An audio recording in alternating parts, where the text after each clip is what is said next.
Hi friends, this is ओम और इस lecture में हम लोग हमारा फाइनाइट डिफरेंसेस के अंदर फॉरवर्ड डिफरेंसेस का 8th न्यूमेरिकल करने होंगे। इससे पहले हम लोगों ने टोटल 7 न्यूमेरिकल ऑलरेडी कर लिया है।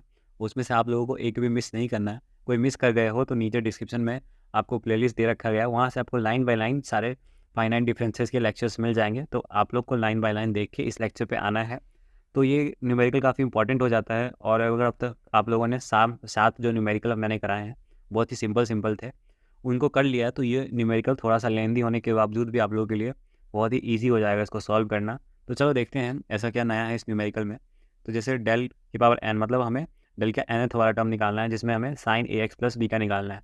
तो इसको सॉल्व करना है। तो देखो, हम सब जानते हैं कि डेल एफ ऑफ एक्स जो होता है वो होता है हमारा F of x plus H minus F of x. ठीक है, यही होता है। अब ये फार्मूला हम लोग अप्लाई कर देंगे और nth वाले टर्म में जनरली हम लोग को क्या करना है, h इक्वल टू 1 हम लोग जनरली लेंगे। लास्ट क्वेश्चन में भी जो nth वाला टर्म था उसमें हमने h को 1 ले लिया था, क्योंकि nth वाले टर्म में आप लोग ले सकते हो h भी लोगे तो आपका आंसर सही आएगा, लेकिन अभी 1 1 रहेगा ना तो सही रहेगा, h रहेगा। तो इक्वेशन में लेंथी इक्वेशन बनेंगे तो उसमें h वगैरह रहेंगे, तो वो और आप लोगों का जो है पेशेंस ख़राब करेगा, क्योंकि थोड़ा लेंथी जब हो जाता है तो आप लोग पेशेंस में नहीं रह पाते हो और कोई मिस्टेक कर देते हो। ठीक है, तो हम लोग इस न्यूमेरिकल को स्टार्ट करते हैं सॉल्व करना। बिल्कुल न्यूमेरिकल नंबर 7 जो है बिल्कुल उसी के तरीके से हम लोग सॉल्व कर रहे हैं, एग्जैक्टली सेम। बस इसमें थोड़ा सा हमारा ट्रिग्नोमेट्री वगैरह आ गया है, बाकी तरीका बिल्कुल सेम होगा। अब इसमें हमें कोई फंक्शन है उसका फर्स्ट निकालेंगे पहले, फिर सेकेंड निकालेंगे, फिर उन दोनों को देख के हम लोग nth टर्म को प्रेडिक्ट कर लेंगे। तो चलो पहला निकालते हैं। तो अब क्या होगा, x की जगह क्या सब्स्टिट्यूट हो जाएगा, x प्लस 1, क्योंकि h को हमने 1 माना है तो x की जगह क्या हो गया आपका x प्लस 1 सब्स्टिट्यूट हो गया, और माइनस वही सेम टर्म माइनस हो जाता है तो यहाँ माइनस हो गया। ठीक है, अब इसके बाद देखो हमें साइन ए और साइन बी दिखाई दे रहा है, तो हम क्या करते हैं, sign A minus sine B वाला यहाँ पे हम ट्रिग्नोमेट्रिक फार्मूला लगा देते हैं। वो देखते ही आप लोगों को आइडिया लग गया होगा।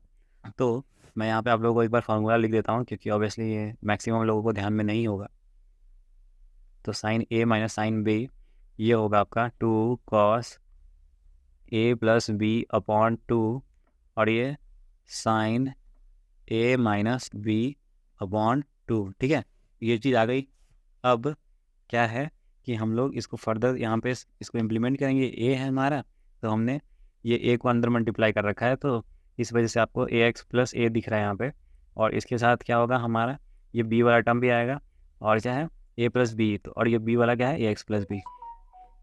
और जो दूसरा टर्म है हमारा ए माइनस बी, तो देखो ए आ गया और फिर माइनस, तो माइनस अंदर मल्टीप्लाई होगी, ये भी माइनस, तो ए माइनस बी और अपॉन 2। तो हमने सिंपल ट्रिग्नोमेट्री का ये फार्मूला अप्लाई कर दिया, जो कि आप लोग इक्वेशन लिखते हैं आप लोग को ये चीज़ आइडिया लग जाएगा कि sign A minus sine B है तो हमें ट्रिग्नोमेट्री वाला फार्मूला अप्लाई करना है। ठीक है, अब देखो, अब इस फार्मूला के अंदर हमें ये देखना है कि हमारा कैंसिल क्या हो रहा है। तो ये हमारा कैंसिल हो रहा है, ये बी और माइनस बी भी हमारा कैंसिल हो रहा है। तो ये कैंसिल होने के बाद हमारे पास सिर्फ a/2 बच रहा है साइन में, तो हमें a/2 यहाँ पे साइन में इस फॉर्म में मिल गया।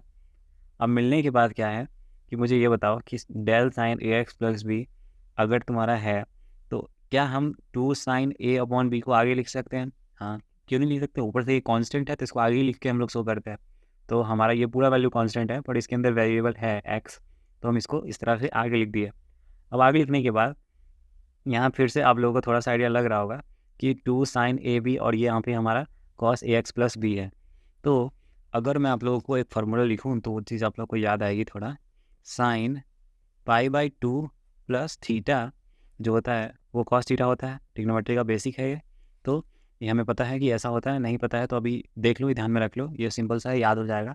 तो अब कॉस थीटा, इसको पूरे को थीटा मान लो, इसमें अगर हम π/2 ऐड कर दिए तो हमारा फिर से साइन बन जाएगा। देखो हमारा फिर से साइन बन गया, तो हमारा ये जो डेल है ना, डेल साइन ए एक्स प्लस बी का हमारा सिंपल साइन के फॉर्म में ये आंसर आ गया। अब इसके बाद हम पहले को निकाल के यहाँ पे लिख दिए हैं। अब हमें क्या करना है कि अब हमें दूसरे को निकालना है। तो दूसरा क्या हमारा, दूसरा del square second forward difference. तो सेकंड फॉरवर्ड डिफरेंस निकालेंगे, फर्स्ट निकालेंगे, सेकंड निकाल लेंगे, और दोनों को देख के हम nth वाला प्रेडिक्ट कर लेंगे। कुछ सिमिलरिटीज़ दिखेगी हमें और फिर प्रेडिक्ट कर लेंगे। इस तरह के क्वेश्चन को सॉल्व करने का यही तरीका होता है। अब डेल स्क्वायर है तो एक डेल को अंदर भेज दिया, और डेल साइन ए एक्स प्लस बी अभी जस्ट हम लोगों ने ये फाइंड आउट किया है, तो बस इसको यहाँ से उठाओ और यहाँ पे बिल्कुल सेम टू सेम लिख दो। ठीक है, अब लिखने के बाद अब ये डेल है, इसके बाद डेल है, तो अब तो हमें ये नए सॉल्व करना होगा। पुराने में तो एक डेल तो हमें सॉल्व हो गया ऑलरेडी, और तब दूसरा डेल अब हमें सॉल्व करना है। तो इसको देखो, ये 2 साइन ए अपॉन बी जो है ये कांस्टेंट है, तो ये डेल के बाहर लिख सकते हैं, हाँ सिंपली लिख सकते हैं। इसके अंदर साइन, इस वाले साइन के अंदर वेरिएबल है, तो इस वजह से हमने यहाँ पे इसके बाहर डेल लगाया। अब इसमें हम लोग डेल अप्लाई करेंगे तो क्या होगा, पहले तो x की जगह x+1 सब्सिट्यूट हो जाएगा, फिर माइनस यही सेम टर्म हम लोग लिख देंगे, ठीक है। बड़ा है लेकिन हमें पता है कि हमें क्या लिखना है, तो इसलिए सिंपल है। अब हमारे सामने है sine A minus sine B फिर से, ठीक है। अब ऊपर में ही मैंने आपको sine A minus sine B का आपको फार्मूला बताया है, sine A minus sine B का 2 cos a plus B upon 2 और sine A minus B upon 2, ठीक है। तो देखो, आप लोग को यहाँ पे पेशेंस रखना होगा। देखो यहाँ पे क्या है, बहुत ही लॉन्ग सा आ गया, यहाँ पे भी बहुत लंबा सा आ गया, और इसमें भी अब हमें इन दोनों को ऐड करना है, फिर इन दोनों को सब्ट्रैक्ट करना है। तो इतना लंबा देखिए, आप लोगों को डरना नहीं, पेशेंस रखो। आगे आप पेशेंस रखने का क्या फ़ायदा होगा, अभी 2 स्टेप बाद आप लोग को पता चल जाएगा। तो अब हमें क्या करना है, इन दोनों को ऐड करना है कॉस के अंदर। तो सिंपली इस टर्म को लिखो यहाँ पे a/2 तक, और इस टर्म को लिखो यहाँ पे और ऐड कर दो। और उसके बाद फिर वही चीज़ करो कि यहाँ पे लिखो और ये सेकंड वाले टर्म को माइनस कर दो, तो ये माइनस सबके अंदर मल्टीप्लाई हो जाएगा इस तरह से, ठीक है। अब मल्टीप्लाई होने के बाद यहाँ पे ये माइनस है हमारा, ठीक है। तो अब यहाँ पे माइनस सब में मल्टीप्लाई हो गया, तो ये सारे माइनस हो गए। अब अपॉन में 2 था ही फार्मूला के अंदर। तो अब मैं क्यों बोल रहा था आप लोगों को पेशेंस रखने के लिए, यहाँ पे आप लोग को ऐसा नहीं होना है कि अरे बहुत लेंदी हो गया तो अब छोड़ देते हैं यहीं पे, बिल्कुल नहीं छोड़ना है आप लोगों को। अब देखो a/2 से a/2 कैंसिल हो रहा है, b से b कैंसिल हो रहा है, ax से ax कैंसिल हो रहा है, y/2 से y/2 कैंसिल हो रहा है, ठीक है। तो आपके पास क्या बच गया, आपके पास बच गया साइन a/2, ठीक है। तो ऑलरेडी साइन a/2 बाहर था एक, और एक हमारे पास फिर से आ गया, तो इन दोनों मल्टीप्लाई होकर स्क्वायर हो जाएगा, और ये 2 और 2 मल्टीप्लाई होकर यहाँ पे 4 आ जाएगा। अब हमारे पास क्या बचा, ये कॉस वाला टर्म बस बचा। तो देख रहे हो यहाँ पे, अब थोड़ा सा पेशेंस करोगे इस पार्ट तक, यहाँ पे जो कि ये लंबा सा लिख के कर लोगे, तो अपने आप ही ये सारी चीज़ें कैंसिल हो। न्यूमेरिकल इस तरह से ही डिज़ाइन होते हैं कि इतना ज़्यादा भी कॉम्प्लेक्स ना हो जाए वो चीज़, ठीक है। तो आप लोगों को बस थोड़ा सा ट्रस्ट रखना है न्यूमेरिकल के ऊपर और आगे बढ़ते जाना है। अब देखो यहाँ पे ए और ए ऐड हो रहा है, तो यहाँ पे ए और ए ऐड होके आपको 2a आ गया। अब 2a आ गया तो इसके बाद क्या है, इसके बाद ये जो हमारा पार्ट आया है इसको हम लोग, जो ऊपर जो हमारा साइन था साइन ax प्लस बी, तो हम ट्राई करेंगे कि अब हम, क्योंकि अब हम सेकंड वाले आंसर पे भी पहुंचने ही वाले हैं, तो हम इसको अब ट्राई करेंगे कि 2ax plus B, ax plus B वाले फॉर्म में आ जाए। तो ये हमारे पास 2ax और यहाँ पे प्लस 2b है, तो हाँ 2ax और यहाँ पे 2b है, तो इसको इस फॉर्म में लाना है। तो ये मेरा a नहीं, यहाँ पे 2 है, तो इसको इस फॉर्म में लाना है। तो हमें क्या करना है, हमें सिंपली यहाँ पे 2 को कॉमन लेना है कि 2 से कैंसिल हो जाए। पहले तो ax को और यहाँ पे 2b को इधर हमें साइड में रखना है, और इसमें से 2 कॉमन लेके कैंसिल कर देना है। सिंपली अगर मैं समझाऊँ तो इसको मैं 2 को कॉमन लेके ax प्लस बी अपॉन 2, और फिर प्लस बाकी बचे हुए टर्म जैसे पाई प्लस 2a वाले, तो इस टर्म को ऐसे 2 से डिवाइड में ये पाई प्लस 2a, इसको अलग लिख सकते हैं ना, बाद में जब ऐड करेंगे तो एलसीएम लेके इस तरह से पावर में 2 आके साथ में ही आ जाएंगे सारे, तो बस अलग अलग कर दिया, जिससे मेरा ax प्लस बी 2 से 2 कॉमन आके कैंसिल हो गया। पर इसमें से 2a में से तो 2 कॉमन ले सकते हैं, पर पाई में से नहीं ले सकते हैं, इस वजह से हम पाई प्लस 2a फॉर्म में इसको ऐसे ही लिख दिए, ठीक है। अब लिखने के बाद क्या है कि ये जो टर्म है हमारा 2 साइन a/2, इसको हम इस तरह से होल स्क्वायर करके लिख सकते हैं, क्योंकि 2 का स्क्वायर 4 और साइन का स्क्वायर साइन, और ये हमारा जो कॉस है उसको साइन के फॉर्म में लिख दिया। और अभी मैंने जस्ट आप लोगों को थोड़ी देर पहले बताया था कि साइन, अगर कॉस थीटा हो तो उसको साइन में कन्वर्ट करना हो तो बस एक एक्स्ट्रा पाई/2 ऐड कर देना होता है।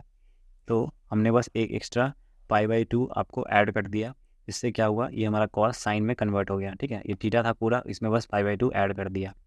ऐड करने के बाद अब हमारे पास जो आया है del square sine ax plus B equal to, जो वैल्यू आया है 2 साइन a/2 का whole square sine ax plus B bracket में फिर प्लस 2 पाई प्लस a और अपॉन में 2, ठीक है। यही चीज़ आई हमारे पास वैल्यू। तो देखो, और इसमें कंफ्यूज मत हो जाना, ये मैंने 2 कॉमन नहीं लिया इसमें से, ठीक है। ये पाई/2 है और ये ऐड करोगे तो 2 पाई हो जाएगा ना, तो 2 पाई प्लस 2 है, तो अब फिर तो कॉमन ले सकते हैं ना पाई/2 को ऐड करने के लिए। तो इसको मैंने इस फॉर्म में, इन दोनों जब ऐड हो रहे हैं तो ऐड करके लिख दिया, ठीक है। लिख करने के बाद एंड सो ऑन, ठीक है। हमें 2 कैलकुलेट करने हैं और दोनों को वो करना है कि एक दूसरे से मैच करके हमें हमारा nth वाले टर्म को प्रेडिक्ट कर लेना है। तो देखो, अब तुम्हारा सेकंड वाला ये टर्म आया था और फर्स्ट वाला मैंने आगे लिख दिया, पीछे आया था लेकिन मैंने सामने लिख दिया कि कम सामने सामने कंपेयर करना आसान रहेगा। तो देखो, इसमें अब कंपेयर करें तो पाई प्लस a अपॉन 2 है, यहाँ पे 2 है, यहाँ पे 1 है। यहाँ पे भी इतना चेंज है कि यहाँ पे जिसमें हमें 1 का कैलकुलेट करना था तो इसमें 1 है, और यहाँ भी जिसमें हमें 2 का कैलकुलेट करना है तो इसमें 2 है। तो यहाँ से आप लोग को आइडिया लग गया होगा कि जब हमारा वैल्यू 1 है तो यहाँ पे 1 आएगा, 2 है तो यहाँ पे 2 आएगा, अगर यहाँ पे 3 होता तो यहाँ 3 आता, और यहाँ पे भी 3 आता। तो मतलब जहाँ पे भी वैल्यू ये वाली से मैच कर रही है वहाँ से ये वाली वैल्यू तो हमें n का निकालना था। तो जो चेंज हो रहा है वहाँ पे n लिख दो, ये चेंज हो रहा था यहाँ पे n लिख दिया, और पाई प्लस ए अपॉन 2 का चेंज हो रहा था तो यहाँ पे n लिख दिया, और हमने nth टर्म को है ना उसको हमने प्रेडिक्ट कर लिया। ठीक है, तो यही हमारा आंसर हो जाएगा। तो आई होप कि आप लोगों को ये चीज़ अच्छे से समझ में आई हो। अगर अच्छे समझ में आया हो तो वीडियो को लाइक करना। आज के लिए इतना ही। Thank you.